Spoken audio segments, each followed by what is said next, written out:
Hello student and welcome to the 31st lecture for class 10th mathematics. Nurture myself is Tabib Siddiqui from RG Academy. और आज आपको पता है कि today we are going to finish our coordinate equation chapter. हमने already इस theoretical part पूरा cover up कर लिया है और इसके अंदर जो एनसीईआरटी के क्वेश्चंस थे रिलेटेड टू आवर जो भी पहले एनसीईआरटी के अंदर जो चीज़ें थी वो हम पूरा कवर करेंगे. और जूम पे भी मैं समझा चुका हूँ आपको वीडियो लेक्चर में भी मैंने शायद लास्ट क्लास में मैंने डिटेल में डिस्कस किया था कि we are not going to skip any topic for our discussion, है ना. जब तक हम पढ़ रहे हैं किसी चैप्टर को तो वो तो पूरा पढ़ेंगे, लेकिन when it comes to during the application part, learning part, practice part, तो आपकी चॉइस है कि आप छोड़ दो. बट माय एडवाइस ये कि आप हमेशा उसको करो, भले एग्जाम में नहीं आ रहा हो, क्योंकि आपका एग्जाम में नहीं भी आ रहा हो लेकिन आप पढ़ तो पूरा ही रहे हो, समझ तो पूरा ही रहे हो. अगर ये कोविड-19 पैंडमिक नहीं होता तो आपके लिए पूरा आता, और उसके लिए फिर इन फ्यूचर आपको कभी ज़रूरत पड़ जाए तो आपको फिर किसी के सामने जाना ना पड़े, वापस से ट्यूशन ना लेना पड़े. तो this solve the all the purpose. और ये याद रखिए कि क्लास 10th की मैथमेटिक्स तो आपको जब तक आप पढ़ रहे हो तब तक काम आएगी. Even if you are taking the commerce, accounts, economics, arts के अंदर भी काम आती है, क्योंकि बाद में बच्चे बैंक की तैयारी करते हैं और कुछ आईएएस कलेक्टर की तैयारी करते हैं, कोई कुछ और जाता है. कुछ भी आप XYZ लोगे, मैथमेटिक्स जो जनरल एप्टीट्यूड मैथमेटिक्स है, ये linear equation, trigonometry, coordinate geometry हर जगह आती है. So it's not like that कि आप सिर्फ क्लास 10 के लिए पढ़ रहे हो, आप ये सोचो कि लाइफ लॉन्ग के लिए आपने ये चीज़ें गेन करनी है. ठीक है, तो कोऑर्डिनेट इक्वेशन के अंदर हम जो चैप्टर की थ्योरी थी वो तो कवर अप कर चुके थे. एनसीईआरटी के क्वेश्चन नंबर 8 भी कर लिया था, राइट. तो क्वेश्चन नंबर 8 हमने डन कर लिया था लास्ट क्लास में. We have to start with the question number 9. Question number 8, 9 and 10 ये आपके तीनों वेरी इंपॉर्टेंट क्वेश्चन है. 9 तो बहुत ही इंपॉर्टेंट है और 8 और 10 भी इंपॉर्टेंट है, ठीक है ना. तो इस पर इंपॉर्टेंट मार्क कर लेना, ये आपके एग्जाम में आने के पॉसिबिलिटी या प्रोबेबिलिटी ज़्यादा है. मुझे ऐसा लगता है, why I am just feeling that कि जो पेपर है इस बार आपका बोर्ड एग्जाम का वो बहुत ही ईजी आने वाला है इस बार जो क्लास 10th का, क्योंकि सिलेबस ऑलरेडी रिड्यूस कर दिया है तो बिल्कुल ही ईजी आने वाला है. तो इस बार जो ओवरऑल 100 मार्क्स स्कोर करने वाले स्टूडेंट्स होंगे वो बहुत ज़्यादा होंगे, बात समझें. तो वो एक प्रोबेबिलिटी मुझे ऐसी लग रही है. एनीवेज, तो ये क्वेश्चन जो है ना, ये डिफिकल्ट क्वेश्चंस में काउंट आउट होते हैं. जैसे 9 क्वेश्चन जो है it's a difficult question, it's not very easy question. ठीक है, अब देखो 9 क्वेश्चन कह रहे पहले पढ़ लो. पहले जैसे हमेशा मैंने कहा है कि क्वेश्चन को पहले रीड आउट करो, उसको समझो वीडियो को पॉज करने के बाद, और फिर देखो कि ये मेरे से सॉल्व हो रहा है नहीं हो रहा है, मैं इक्वेशन बना पा रहा हूँ या नहीं बना पा रहा हूँ, जो भी इन जनरल गिवन इन्फॉर्मेशन है उसको मैं फुल्ली कन्वर्ट कर पा रहा हूँ मैथमेटिकली या नहीं. ये सारी चीज़ें आप देखना ही पड़ती हैं. तो क्वेश्चन स्टार्ट करते हैं. कह रहा है 2 water taps together can fill a tank in 9 3/8 hours. ठीक है, 2 वाटर टैप्स हैं और मिल के ये 9 3/8 आवर्स के अंदर एक वाटर टैंक को फिल करते हैं. ठीक है, कोई इशू नहीं है इसमें. ठीक है, तो ऐसा करते हैं कि अपन इस सिचुएशन को ड्रॉ आउट कर लेते हैं. ठीक है, सपोज करो ये आपके पास एक वाटर टैंक है. ठीक है, और एक आपके पास टैब है, सपोज करो रेड कलर के अंदर, तो हमने ये एक टैब बनाया. ठीक है, और एक टैब है आपके पास सपोज ब्लू कलर के अंदर, तो हमने ये दूसरा टैब बनाया. ठीक है, अब इसके अंदर एक टैब छोटा होगा, एक टैब बड़ा होगा. तो जो छोटा है वो मैंने बना दिया है आपके लिए रेड के लिए, है ना, और ब्लू जो है मैंने बनाया है वो बड़ा वाला बनाया है. तो इसके अंदर लिख लेते हैं स्मॉल टैब और इसके अंदर लिख लेते हैं बड़ा वाला टैब. ठीक है, ये वाटर टैंक हो गया कैपेसिटी. अब एक्चुअली क्या है कि इस वाटर टैंक को फिल करने के लिए आपको लोग क्या चाहिए. इस वाटर टैंक को फिल करने के लिए ये हो सकता है कि आप छोटा वाला टैब खोल दो, या फिर यानी छोटा वाला टैब बंद रहने दो, या फिर बड़ा वाला टैब खोल दो, या फिर ये भी कर सकते हो कि दोनों के टैब को एक साथ खोल दो, है ना. अगर जल्दी भरना दोनों टैब को एक साथ खोल दो, ये भी क्या है. और इसकी कैपेसिटी अपन मान लेते हैं, let the capacity of water tank, let the capacity of the tank be 1 cubic unit. 1 cubic unit का मतलब क्या है कि जो भी यूनिट होगा उसका मीटर क्यूब, लीटर, जो भी होगा XYZ, है ना. 1 क्यूबिक मीटर का मतलब होता है कि इसकी कैपेसिटी 1 यूनिट के आसपास होगी, है ना. जैसे 1 लीटर हो सकती है, 1 किलो लीटर हो सकती है ना, 1 मैट्रिक लीटर हो सकती है, 1 मैट्रिक टन हो सकती है. लेकिन हम क्योंकि स्पेसिफाई नहीं है इतना, हमने क्या लिया कि 1 यूनिट का एक कैपेसिटी इस टैंक की. ठीक है, 1 क्यूबिक यूनिट। क्यूबिक यूनिट क्यों लिया है? क्योंकि वॉल्यूम जो होता है वो क्यूब के अंदर काम करता है। वॉल्यूम कैपेसिटी क्या होती है? वॉल्यूम होती है। ठीक है, ये भी क्लियर होना चाहिए। अभी कह रहा है कि 2 water tanks can fill a tank in 9 3/8 hours. अब यानी अगर आप इसको 9 3/8 आवर्स कितना होता है? 9 3/8 आवर्स तो मिक्स फ्रैक्शन में है, इसको अपन कन्वर्ट कर लेते हैं। 9 8 72, 72 प्लस 3 75/8 आवर्स के अंदर, है ना, both tap can fill the tank, है ना, both tap can fill 1 cubic unit. यही है मतलब फिल द टैंक का मतलब क्या? 1 क्यूबिक यूनिट कैपेसिटी फिल कर सकते हैं। ठीक है ना, बोथ द टैंक्स, है ना। तो यानी 1 घंटे में कितना भर पाएंगे ये? अगर 75.8 आवर्स में ये 1 क्यूबिक यूनिट वो कर रहे हैं तो 1 घंटे में कितना भर पाएंगे? तो 1 घंटे में ये कर पाएंगे आपके लिए 1/75/8 क्यूबिक यूनिट। यूनिटरी मेथड लगाया है ना, that is nothing but is equals to 8/75 cubic unit.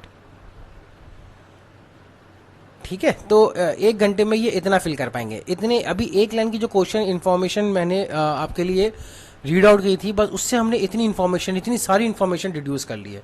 कुछ हमने डायग्राम्स अज्यूम किए हैं, कुछ हमने इन्फॉर्मेशन खुद से लेट करी है। अब आगे है question, the tab of the larger diameter, यानी जो बड़ा टैब है, टेक्स 10 और less than the smaller one, है ना।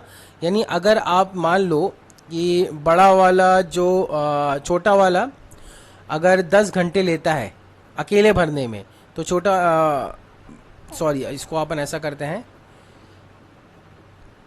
छोटा वाला अगर 30 आवर्स लेता है फिल करने में पूरा टैंक को, ठीक है ना, स्मॉल वन, तो लार्जर वन कितना लेगा? 20 आवर्स। क्यों? 10 घंटे कम ले रहा है सेपरेटली, है ना, फिल द टैंक सेपरेटली। यानी छोटा वाला अगर आपका 20 आवर्स लेता है तो बड़ा वाला 10 घंटे कम यानी 10 आवर्स लेगा। तो मान लेते हैं कि अगर अलग अलग अगर ये भर रहे हैं, है ना, लेट मतलब ये भी अज्यूम कर लेते हैं कि लेट इसमें अपन ऐसा मान लेते हैं, let smaller tanks takes x hour to fill the tank. यानी टू फिल द टैंक का मतलब क्या है? To fill 1 cubic unit. यानी अगर आपका छोटा वाला x आवर्स ले रहा है, ये कितना ले रहा है स्टूडेंट? ये x आवर्स ले रहा है इंडिविजुअल लेवल पे। यानी ये बंद है हमारे पास और ये ओपन है।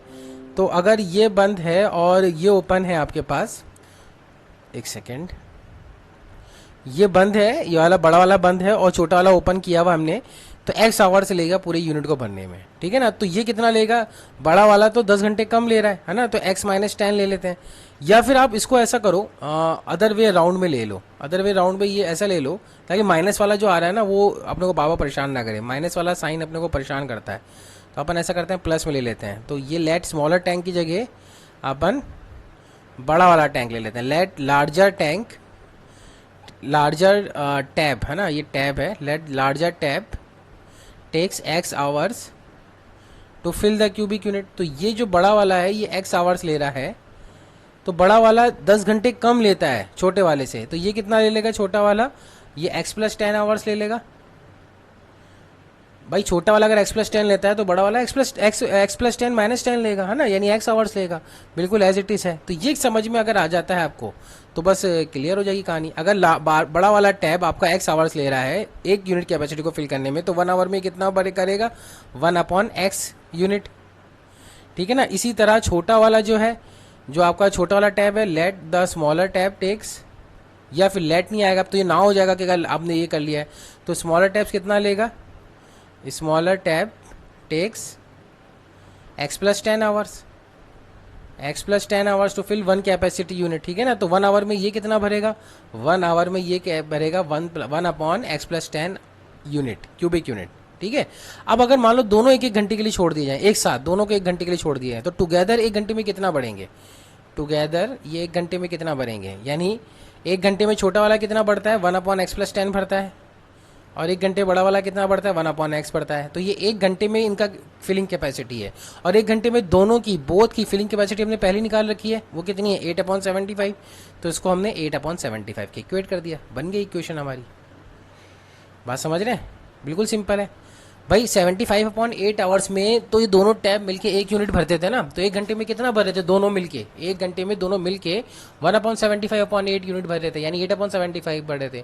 और एक्स आवर्स में बड़ा वाला भरता है अकेला, तो 1 घंटे में ये कितना बढ़ेगा बड़ा वाला अकेला 1/x। और x+10 आवर्स में छोटा वाला भरता है अकेला, तो 1 घंटे में ये अकेला कितना भरेगा 1/x+10। तो 1 घंटे में दोनों कितना पड़ेंगे भरेंगे, दोनों का ऐड कर दो आप, डेट इज इक्वल टू 8/75। अब ये कॉर्ड इक्वेशन है जो आपको सॉल्व कर लेनी है सिंपली।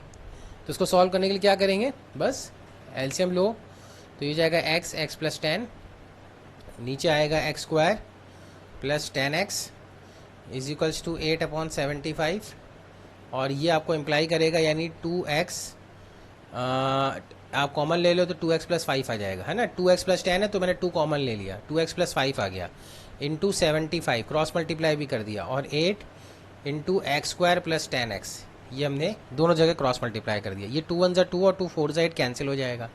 तो और सो सिंप्लीफाई कर लेते हैं स्टूडेंट, ठीक है। बिल्कुल सिंपल एक्सप्रेशन बन गई है क्वाड्रेटिक इक्वेशन के अंदर। तो इसको और सिंप्लीफाई किया तो ये आ जाएगा 75x, है ना। 75 इधर मल्टीप्लाई हुआ x से, और 5 इंटू 75 भी मल्टीप्लाई हो जाता है, 5 5 25, 5 7 35, 375 आ जाएगा, ठीक है।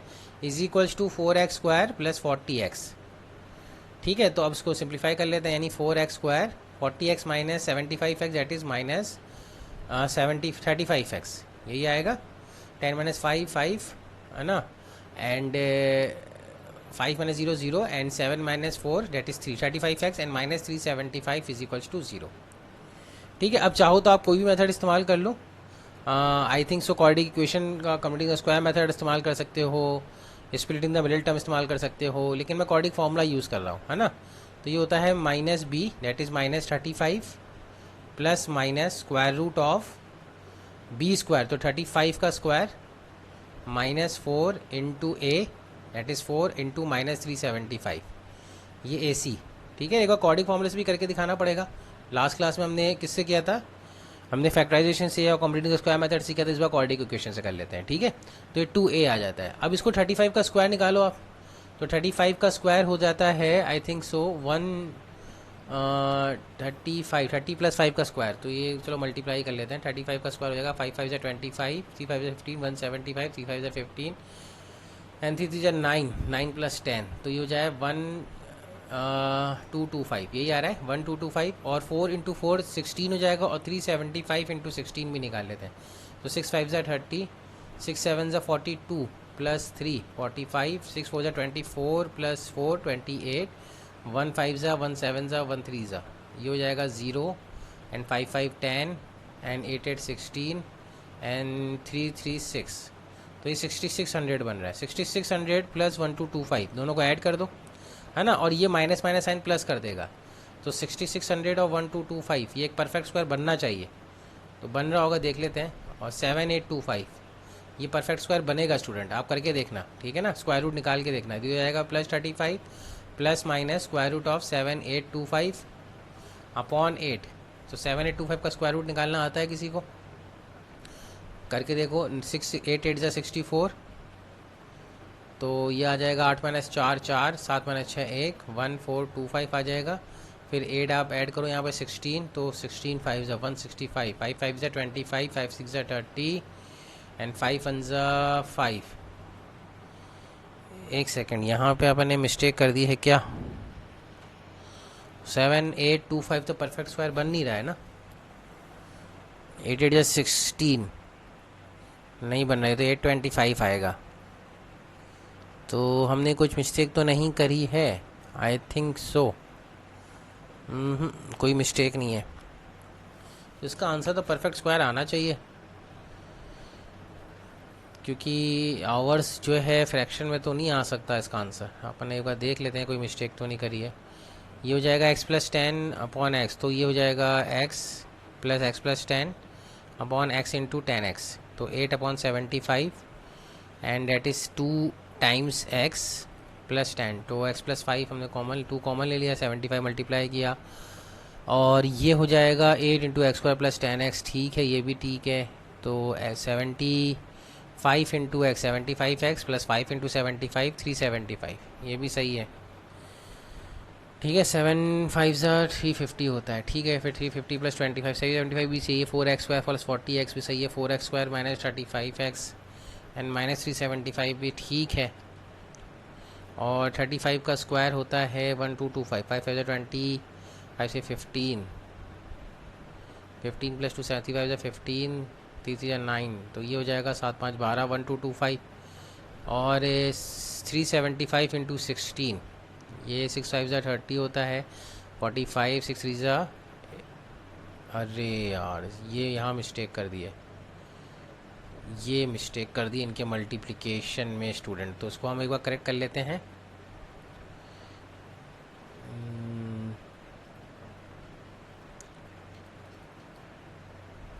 इसको भी मल्टीप्लाई गलत किया हमने, है ना, तो एक बार मैं सही मल्टीप्लाई करके यहाँ पे दिखाता हूँ। 375 इंटू 16, तो मिस्टेक कहाँ हुई है, 6 5 30, ये ठीक है, 6 7 42, और ये 3 6 18 होता है, 18 प्लस 4 22 होता है, ये मिस्टेक करिए।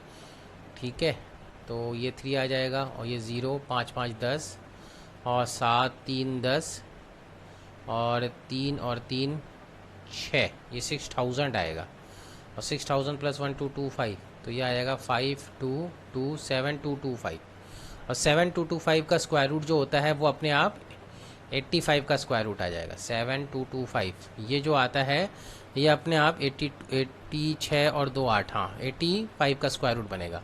तो x की वैल्यू आएगी आपके पास 35 प्लस माइनस 85/8। अब आप नोटिस करें 85 नेगेटिव भी नहीं हो सकता, क्योंकि जो आवर्स आ जाएंगे वो नेगेटिव में आ जाएंगे, तो हम सिर्फ प्लस वाली वैल्यू एक्सेप्ट करेंगे और माइनस वाली वैल्यू रिजेक्ट कर देंगे इसके अंदर, है ना। तो x is equals to 35 plus 85/8 आ जाएगा। तो यहाँ से x की वैल्यू हो जाएगी 5 5 और 10 एंड 8 4 12/8। सो 8 1 ज़ा 8, 8 1 ज़ा 8 आएगा, और 4 8 5 ज़ा 40। तो 15 आवर्स के अंदर बड़ा वाला भर रहा है, कितना बड़ा वाला, ठीक है। तो स्मॉलर वाला कितना बढ़ेगा, स्मॉलर वाला 25 आवर्स में बढ़ेगा। This is how this particular question can be solve. एक स्मॉल सी मिस्टेक हुई थी कैलकुलेटिव, वो हमने कवर अप कर ली है। ठीक है, तो इस तरह से पहला क्वेश्चन आपका 9 क्वेश्चन हो जाएगा। एक बार अगर क्वेश्चन में कोई दिक्कत है तो वीडियो पॉज करिए, फिर रिवाइंड करिए और ये कंप्लीट क्वेश्चन नंबर 9 देखिए, वेरी इंपॉर्टेंट क्वेश्चन है। कहीं भी आपको दिक्कत हो तो please call me, WhatsApp me, ठीक है। आगे बढ़ते हैं, क्वेश्चन नंबर 9 भी हो गया है। 10 दिख रहा है, स्पीड और टाइम वाला क्वेश्चन है, देख लेते हैं। An express takes 1 hour less than the passenger train. तो भाई एक्सप्रेस ट्रेन है और पैसेंजर ट्रेन है, तो अभी से हम टेबल बना लेते हैं। एक एक्सप्रेस ट्रेन है और एक पैसेंजर ट्रेन है, ठीक है। एक्सप्रेस ट्रेन जो टाइम है वो 1 आवर कम लेती है पैसेंजर ट्रेन से। तो अगर एक्सप्रेस ट्रेन टी आवर्स ले रही है तो पैसेंजर ट्रेन कितना लेगी, टी प्लस 1 आवर ज़्यादा लेगी ना। पैसेंजर ट्रेन जो है, एक्सप्रेस ट्रेन पैसेंजर ट्रेन से 1 घंटा कम लेती है, तो अगर एक्सप्रेस ट्रेन टी आवर्स ले रही है तो पैसेंजर ट्रेन कितना लेगी, 1 घंटा ज़्यादा, है ना। To travel 132 kilometre between Mysore and Bangalore, यानी दोनों का जो डिस्टेंस है वो 132 किलोमीटर ही है, सेम डिस्टेंस ट्रैवल कर रही है, ठीक है। अब आगे क्या दे रखा है, विदाउट टेकिंग कंडीशन, ये सब छोड़िए, ये कह रहा है कि कहीं स्टॉप नहीं हो रही है, कुछ नहीं कर रही है, वो सब तो मतलब प्रैक्टिकल कंडीशन है। अभी कह रहा है if the average speed of the express train is 11 kilometre more than that of the passenger train, यानी जो एवरेज स्पीड है पैसेंजर ट्रेन की वो एक्सप्रेस ट्रेन से ज़्यादा है, कितना, 11 किलोमीटर। तो पैसेंजर ट्रेन की स्पीड आप x मानिए, तो एक्सप्रेस ट्रेन की कितनी हो जाएगी, x प्लस 11, ज़्यादा है ना। बस ये क्वेश्चन बन गई। अब रिलेशन को आपको लिखना है। रिलेशन कैसे लिखेंगे, इसके अंदर ये आपका टाइम है, ये आपका डिस्टेंस है, और ये आपका स्पीड है। तो बस रिलेशन निकाल लीजिए। रिलेशन आपको पता ही है, speed is equals to distance upon time वाला फॉर्मूला यूज़ होगा, तो आप यूज़ कर लीजिए।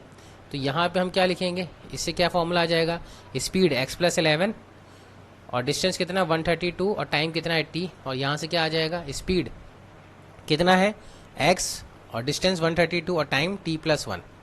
तो ऐसा करते हैं कि दोनों के अपन x की वैल्यू निकालनी होगी, अपने को स्पीड निकालना है, आई थिंक सो, है ना। Find the average speed of the two, तो x की वैल्यू निकालनी है तो t को एलिमिनेट कर देते हैं, है ना। तो यहाँ से आप नोटिस करें, करते चले जाएं, तो यहाँ से आपकी t की वैल्यू कितनी आ रही है, t की वैल्यू आएगी 132 अपॉन x प्लस 11, और यहाँ से t plus 1 is equals to कितना आ रहा है, 132 अपॉन x। तो t की वैल्यू उठा के यहाँ पे रखें, तो ये कितना आ जाएगा, 132 upon x plus 11 plus 1 is equals to 132 upon x, ठीक है। सिंप्लीफाई कर लें इसको, यानी हो जाएगा 132 upon x minus 132 upon x plus 1 is equals to 1। हमने एक तरफ ले गए सारे वेरिएबल्स को, एलसीएम ले लिया 132 को कॉमन निकाल के, तो ऊपर आ जाएगा x प्लस 1 माइनस एक्स और नीचे आ जाएगा x square plus x is equals to 1। Cross multiply कर दें, बिल्कुल सिंपल, ये x और ये x कैंसिल, तो इधर तो बचेगा 132, इधर बचेगा एक्स स्क्वायर प्लस एक्स, है ना, कोई दिक्कत नहीं की हमने यहाँ पे। और फिर सिंप्लीफाई कर लें, x square plus x minus 132 is equals to 0। ठीक है, चाहे तो कंप्लीटिंग द स्क्वायर निकालें, चाहे तो आप मेथड ऑफ फैक्टराइजेशन भी ले सकते हैं। तो फैक्टराइजेशन से करके देखते हैं इस बार। 2 6 ज़ा 12, 2 6 ज़ा 12, 2 3 ज़ा 6, 2 3 ज़ा 6 एंड 3 11 ज़ा एंड 11 1 ज़ा। तो 2 2 ज़ा 4, 4 3 ज़ा 12, 12 और 11 इसके फैक्टर बनेंगे। तो 12 और 11 फैक्टर बनाते हैं इसके। तो x square plus 12x minus 11x minus 132 is equals to 0। तो यहाँ से एक फैक्टर आ रहा है x माइनस 11 और दूसरा बनेगा x plus 12 is equals to 0। तो x की वैल्यू माइनस 12 तो हो नहीं सकती है, 11 ही लेंगे और माइनस 12 को रिजेक्ट करेंगे। क्यों रिजेक्ट करेंगे? क्योंकि स्पीड नेगेटिव नहीं हो सकती है, तो यही आंसर हो जाएगा। यानी x क्या है? 11 किलोमीटर पर आवर। किसकी स्पीड है x? आपकी पैसेंजर ट्रेन की स्पीड है। 11 किलोमीटर पर आवर किसकी स्पीड है स्टूडेंट? पैसेंजर ट्रेन की। ये 132 था और ये x था। तो x आपका आया है 11 किलोमीटर पर आवर। तो ये कितना आ जाएगा? 22 kilometre per hour express train की स्पीड। ये दोनों की स्पीड्स आ गई 11 और 22। बिल्कुल सिंपल क्वेश्चन है। नहीं समझ में आया तो पॉज करिए, रिवाइंड करिए, फिर अगेन उसको चेक करिए। पहली बात तो यही होती है कि क्वेश्चन आपको पहले खुद ही करना होता है, फिर आप मेरे सॉल्यूशन को चेक कर सकते हो, मेरी हेल्प ले सकते हो। ठीक है, आगे बढ़ते हैं। Sum of the areas of 2 square is 468 metre square. Sum of the areas of 2 square is 468 metre square. तो 2 स्क्वायर का एरिया है, एक स्क्वायर है, ठीक है, और एक दूसरा स्क्वायर है, ठीक है। दोनों स्क्वायर के एरिया को आप ऐड करते हो तो कितना आता है? 468। यानी ये साइड x ले लेते हैं और ये साइड y ले लेते हैं, तो x square plus y square, ये कितना आ रहा है? 468। अभी कह रहे हैं कि डिफरेंस ऑफ द पैरामीटर, है ना, बड़ा वाला और छोटे वाला डिफरेंस। यानी इसका पैरामीटर कितना आएगा? 4x और इसका पैरामीटर कितना आएगा? 4y। ठीक है, मान लेते हैं कि ये बड़ा स्क्वायर है, ये लग तो रहा है ब्लैक वाला छोटा, लेकिन ये बड़ा है मान लीजिए, या चलो यही मान लो बड़ा। तो बड़े में से छोटा माइनस करते हैं, यानी डिफरेंस ऑफ द पैरामीटर, यानी 4y माइनस 4x कितना आएगा? ये 24 दे रखा है। तो y minus x is equals to कितना आ जाएगा? 6। तो यहाँ से y की वैल्यू कितनी आ जाएगी? x plus 6। ये आ गई है, ये उठा के y की जगह यहाँ रख दो, कॉर्ड इक्वेशन बन जाएगी। y इज इक्वल्स टू एक्स प्लस 6 का whole square is equals to 468। तो ये जाएगा x square plus 36 plus 12x is equals to 468। अब ये आप सॉल्व करना equation. 2x square plus 12x plus 36 minus 468 is equals to 0। ठीक है, अब ये हो जाएगा आपके लिए एक्स स्क्वायर, 2 कॉमन ले लिया है ना, चलो आप ले लेना इसको, ये मैं नहीं करूँगा। ठीक है, ये अब आपसे आसानी से सॉल्व हो जाएगी। 8 माइनस 6 2 आएगा, 6 माइनस 3 3 आएगा, तो 432 इज इक्वल्स टू 0। ये एक्सप्रेशन आपको सॉल्व करना है। ठीक है, ये इक्वेशन और 2 कॉमन ले लें तो ये आ जाएगा x square plus 6x minus 2 2 ज़ा 4, 2 1 ज़ा 2, 2 6 ज़ा 12, 216 आएगा। तो इसमें से आपको नेगेटिव वैल्यू अगेन रिजेक्ट कर देनी है, क्योंकि डायमेंशंस कभी भी नेगेटिव नहीं होते। ये 11th क्वेश्चन बिल्कुल सिंपल क्वेश्चन है, ये तो बिल्कुल बेसिक क्वेश्चन है, लास्ट वाला क्वेश्चन है। डिफिकल्ट होना चाहिए था, लेकिन इन्होंने बिल्कुल सिंपल दिया हुआ है। ऐसे क्वेश्चन हमने बहुत बार कर लिए हैं, रेक्टेंगल, स्क्वायर, ट्रायंगल, इस टाइप के क्वेश्चन। ठीक है, नाउ अब आ जाते हैं हमारी जो नेचर ऑफ फ्रूट्स की लास्ट एक्सरसाइज है, एक्सरसाइज 4.4।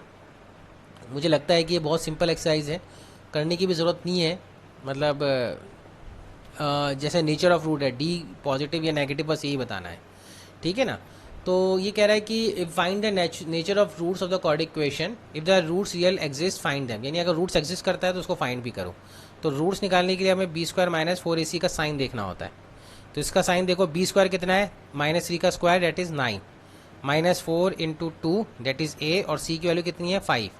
तो ये कितना आ रहा है? 9 माइनस 4 2 ज़ा 8, 8 5 ज़ा 40, ये नेगेटिव आ रहा है। तो इसके रियल रूट्स एग्जिस्ट करेंगे क्या? नहीं, नो रियल रूट्स। सिंपल है, नेगेटिव आ गया तो आप क्या बोलोगे? नो रियल रूट्स, यही कहेंगे ना स्टूडेंट। इसी तरह आप आगे बढ़ते हैं। ये वाला देखिए, बी स्क्वायर ये पूरा है, तो ये माइनस 4√3 का स्क्वायर ले लेते हैं। ठीक है, बी स्क्वायर माइनस 4a की वैल्यू 3 है और c की वैल्यू प्लस 4 है। तो उसको सिंप्लीफाई करें, तो इसके सिंप्लीफाई करेंगे तो आ जाएगा 4 4 ज़ा 16 into 3 that is 48 minus 4 4 16 3 48 that is equal to 0। तो ये कौन सी कंडीशन है? ये इक्वल रूट्स की कंडीशन है, इक्वल रूट्स। अब क्या आएगा, फाइंड आउट करो। तो आप एक बार ट्राई करके देखना कंप्यूटिंग द स्क्वायर मेथड से, ये √3x+2 का होल स्क्वायर बनेगा। फैक्टराइज करके भी देख लेना, या फिर कंप्यूटिंग द स्क्वायर मेथड से कर लेना, या किसी से भी कर लेना। और अगर आप ज़्यादा स्मार्ट हो तो आपको ये आइडेंटिटी नज़र आ रही होगी, है ना। देखो इसमें आप 3x² क्या है इसके अंदर देख लेते हैं। देखो 3x² है और क्या है, -4√3 है ना। तो ये मैंने यहाँ पे मिस्टेक करा है, ये माइनस आएगा साइन, है ना, ये माइनस आएगा। तो -4√3x+4 है, -4√3x+4 है। अगर ज़्यादा स्मार्ट हो तो इसमें आपको आइडेंटिटी नज़र आ जानी चाहिए। इसको लिख सकते हो √3x का होल स्क्वायर, इसको लिख सकते हैं 2 टाइम्स √3x टाइम्स 2, 2ab, और ये 2 का स्क्वायर। तो ये a माइनस बी का स्क्वायर बन रहा है, a² minus 2ab plus b², that is nothing but a minus b का होल स्क्वायर इक्वल्स टू 0। तो a की वैल्यू कितनी हो रही है, √3x और -2 का whole square is equals to 0। तो x की वैल्यू यहाँ पे आ जाएगी 2/√3। ये दोनों रूट एक ही होंगे, यानी 2/√3 2/√3। Again I am telling you, आप चाहो तो आप कंप्यूटिंग स्क्वायर मेथड से निकालो, या फिर आप फैक्टराइज करो, या क्वाड्रेटिक फॉर्मूला यूज़ करो, या ज़्यादा स्मार्ट हो तो फिर आइडेंटिटी भी नज़र आ जानी चाहिए। और इसमें देखिए b² - 4ac लास्ट वाले में, तो b² तो आ जाएगा -6 का square that is 36, -4 × 2 that is 8, और 8 × 3 24। ये तो पॉजिटिव आ रहा है, तो इसका डिस्टिंक्ट रूट आएगा, 2 डिस्टिंक्ट रूट। ठीक है, अब इसको सॉल्व कैसे करना है, 2x 2 × 3 6 होता है ना। तो ये हो जाएगा 2x² - 2x - 3x। एक सेकेंड, इसके फिर इरेशनल रूट्स बन रहे हैं आई थिंक सो, है ना, क्योंकि अपने को तो चाहिए 2 3 6, इरेशनल रूट ही बनेगा, क्योंकि 4 2 8 3 34, 36 माइनस से 24 जो होता है, यानी अगर आप देखो 2x² - 6x + 3 के रूट निकालने, 2x² - 6x + 3 के रूट निकालने, है ना। तो x की वैल्यू क्या आएगी, -b plus -b² - 4ac upon 2 है। तो अभी तो -b हो जाएगा माइनस ऑफ -6 दैट इज +6 हो जाएगा, प्लस माइनस ये अभी अपन ने निकाला हुआ है 36 - 24, 36 - 24 होता है 6 + 4 10 √10, 36 - 24 तो ये होता है, और 2 × 2 दैट इज़ 4, ये आपका इरेशनल रूट आएगा, है ना। यानी x की वैल्यू सॉल्व करने जाओगे तो 6 ± √10/4, दिस इज द आंसर। एक आएगा 6 + √10/4 और एक आएगा 6 - √10/4। और देखो इरेशनल रूट हमेशा कॉन्जुगेट पेयर की फॉर्म में एग्जिस्ट करते हैं, ये मैंने आपको पॉलीनॉमियल में बताया था। सॉरी, ठीक है। तो इस तरह के क्वेश्चन भी आपको कर लेने हैं। नेचर ऑफ रूट्स के क्वेश्चन तो हमने जब सेट के क्वेश्चंस कर रहे थे तो बहुत ज़्यादा डिटेल में किया था, है ना, बहुत अच्छे अच्छे क्वेश्चन किए थे वहाँ पे। तो एक बार रिवाइज करो बहुत ज़्यादा। आज हमारा लास्ट लेक्चर है, क्वाड्रेटिक क्वेश्चन खत्म हो रहा है, तो इसमें ये जो क्वेश्चन है तो ये तो बच्चे वाले क्वेश्चन, अगर आपने वो क्वेश्चन किए जो मैंने सॉल्व करवाए थे जब मैं आपको नेचर ऑफ रूट्स की थ्योरी पढ़ा रहा था, तो वो क्वेश्चन तो इससे फार बेटर डिफिकल्ट हैं, अच्छे हैं कह सकते हो। नेक्स्ट क्वेश्चन है find the value of k such that this have equation called equal roots. अगर इसके इक्वल रूट्स हैं इसका d 0 होगा, यानी b² - 4ac, b² कितना आ जाएगा k² -4 × 2 × 3 ac is equal to 0 आ जाएगा, यानी k² यानी 4 2 8 8 3 24, यानी k² इज इक्वल टू 24। तो k की वैल्यू क्या आ जाएगी, 24 का स्क्वायर रूट, है ना, डेट इज प्लस माइनस 4 नहीं 2√3 कह सकते हो, नहीं 2√3 भी नहीं कहेंगे, ये हो जाएगा 2 2 2 12 2 6, तो 2√6 कह सकते हो, प्लस माइनस 2√6। ठीक है, तो k की वैल्यू प्लस माइनस 2√6 आ रही है। और ये एक्सप्रेशन तो क्वाड्रेटिक इक्वेशन ही नहीं है, पहले तो क्वाड्रेटिक इक्वेशन में कन्वर्ट करना पड़ेगा, यानी ब्रैकेट खोलना पड़ेगा। तो ये आ जाएगा kx² - 2kx और +6 इज इक्वल्स टू 0। तो इसका वैल्यू क्या देंगे, -2k का होल स्क्वायर, b² - 4ac तो -2k का होल स्क्वायर, b² आ जाएगा, -4ac तो 4a की वैल्यू k है और c की वैल्यू 6 है, इज इक्वल्स टू 0 कर दो। तो ये आ जाएगा 16k² -4 × 6 that is 24k is equals to 0। अब क्या करना है, 16 और 24 में जो कॉमन आ रहा है वो निकाल लो।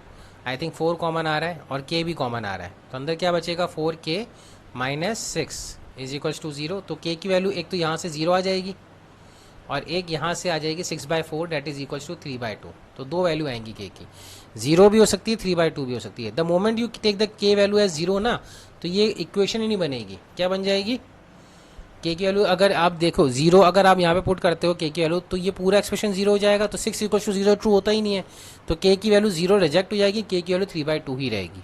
ठीक है ना, 0 क्यों रिजेक्ट हो रही है, क्योंकि के की वैल्यू 0 रखते ही क्वाड्रेटिक इक्वेशन नहीं बनेगी, ये क्या बन जाएगी, नॉर्मल एक एक्सप्रेशन बन जाएगा 6, तो के इक्वल टू 3/2 ही होना चाहिए अगर आपकी क्वाड्रेटिक इक्वेशन ट्रू है तो। ठीक है, अब ये क्वेश्चन इसके बाद ये है, ये 3, 4, 5 ऐसा क्वेश्चन है कि जनरली इसके अंदर आपको इक्वेशन बनानी है एक, और आपको ये डिड्यूस करना है कि उस इक्वेशन का डी पॉजिटिव है या नेगेटिव है। अगर पॉजिटिव है तो सॉल्व होगी, नेगेटिव है तो आप बोल देंगे not possible, not possible, not possible. ठीक है ना, तीनों ही क्वेश्चन के अंदर। तो ये थर्ड और फिफ्थ सॉरी, इस टाइप का क्वेश्चन अभी हमने बहुत कर लिए हैं, इसमें कुछ भी नहीं करना है आपको, क्वाड्रेटिक इक्वेशन सॉल्व नहीं करनी है, सिर्फ क्वाड्रेटिक इक्वेशन बना के उसका डी चेक करना है, डी चेक करना है। अगर डी सही आ रहा है तो आप उसको फर्दर सॉल्व करोगे, नहीं आ रहा है less than 0 greater less than 0 आ रहा है, नेगेटिव आ रहा है, तो आप उसको वहीं छोड़ दोगे, कहोगे नॉट पॉसिबल। तो सिर्फ फोर्थ क्वेश्चन में एक बार करके दिखाता हूँ, बाकी थर्ड और फिफ्थ तो मैंने इस तरह के कराए हैं बहुत सारे, एक बार ट्राई करना है, फिर भी नहीं आएगा तो व्हाट्सअप में। Okay, again the sum of ages of two friend is 20 years, तो एक ए है और एक बी है, इनकी एज का सम कितना है 20 ईयर्स। तो अगर ए की एज अपन एक्स मान लेते हैं आज, ठीक है ना, तो अगर आज ए की एज अगर एक्स है तो बी की एज कितनी हो जाएगी 20 माइनस एक्स, ये प्रेजेंट है। अब ये कह रहा है कि 4 years ago the product of their age is 48, यानी 4 साल पहले, तो ए की एज कितनी हो जाएगी x माइनस 4 और 20 माइनस एक्स माइनस 4, ये बी की एज हो जाएगी 4 साल पहले। तो 4 साल पहले इनकी एज का प्रोडक्ट जो होता है, यानी x माइनस 4 और 20 माइनस 4 होता है 16 माइनस एक्स, इनकी एज का प्रोडक्ट था 48। तो ऐसा पॉसिबल है क्या, ये कह रहा है, तो ये क्वाड्रेटिक इक्वेशन अगर सॉल्व हो जाएगी तो पॉसिबल है, क्वाड्रेटिक इक्वेशन सॉल्व नहीं होगी तो पॉसिबल नहीं है। तो मल्टीप्लाई करके देखते हैं, तो x इंटू 16 तो 16x आ रहा है, x इंटू माइनस एक्स तो माइनस एक्स स्क्वायर आ रहा है, minus 4 into 16 that is minus 64 and minus 4 into minus x that is plus 4x is equals to 48। अब क्या करेंगे, एक्स स्क्वायर को अपन RHS में लेके जाएंगे, तो आर एक्स स्क्वायर को RHS में लेके चले गए, 16x प्लस 4x कितना होता है 20x, तो ये माइनस 20x आ जाएगा RHS में जाने के बाद, और 64 प्लस 48 ये कितना होता है 8 4 12 और 6 4 10 112, तो ये माइनस प्लस 112 हो गया है। अब आप देखो कि इसका डी क्या आ रहा है इस क्वाड्रेटिक इक्वेशन का, तो इसका क्वाड्रेटिक इक्वेशन का डी निकाल के देखो, b square that is 400 minus 4 into 1 into 112, तो ये लेस देन 0 आ रहा है, नेगेटिव आ रहा है, आप करके देख लो, 4 2 ज़ा 8 4 1 ज़ा 4 4 1, तो माइनस 48 आ रहा है, माइनस 48 तो लेस देन 0 होता है। तो डी अगर नेगेटिव आ रहा है तो आप क्या बोलोगे, नॉट सॉल्वेबल इक्वेशन, तो नॉट पॉसिबल, यानी ऐसे कोई भी दो फ्रेंड नहीं हो सकते जिनकी एज का सम 20 ईयर्स हो और 4 साल पहले उनकी एज का प्रोडक्ट कितना आ रहा हो 48, ये पॉसिबल नहीं। Is this situation possible, not possible, क्योंकि इस क्वाड्रेटिक इक्वेशन का डी क्या आ रहा है, नेगेटिव आ रहा है। तो this is how we are going to solve this particular question. 3 और 4 5 नेचर ऑफ रूट से ऐसे क्वेश्चन सॉल्व होते हैं। होपफुली आपको ये चैप्टर अच्छा लगा होगा, समझ में आया होगा। यहाँ पे मैं आपको ये बता दूँ कि ये चैप्टर मेरी तरफ से कंप्लीट हो गया है, और अब आपके ऊपर है कि आप इसमें कितनी प्रैक्टिस करते हो। अगर आपके लिए आरडी के कुछ क्वेश्चंस हैं, एबीसी के कुछ क्वेश्चन हैं, एग्जाम्पल के कोई क्वेश्चन है, तो आप प्लीज़ डिस्कस करिए मुझसे, व्हाट्सअप करिए, सेट के क्वेश्चन ज़रूर करिए, जितना मैं पढ़ा रहा हूँ उतना ही पढ़िए, है ना, उससे कम भी मत पढ़िए, ज़्यादा भी मत पढ़िए। ज़्यादा तो वैसे भी नहीं पढ़ोगे आप, लेकिन कम तो बिल्कुल मत पढ़िए, ठीक है। कम पढ़ने से नुकसान ही होगा इन फ्यूचर आपको, भले ही CBSE ने सिलेबस रिड्यूस किया है, लेकिन कम बिल्कुल मत पढ़िए। Okay, anyways we are going to meet in our next lecture. Thank you for listening for today's lecture. जो भी नेक्स्ट लेक्चर डिसाइडेड है सेट के अंदर है, वही हम पढ़ेंगे। Most probably I think AP पढ़ेंगे, फिर भी एक बार आपसे मैंने जूम डिस्कशन एक बार मैं कर लूँगा, है ना। Thank you for listening for this lecture, thank you, bye.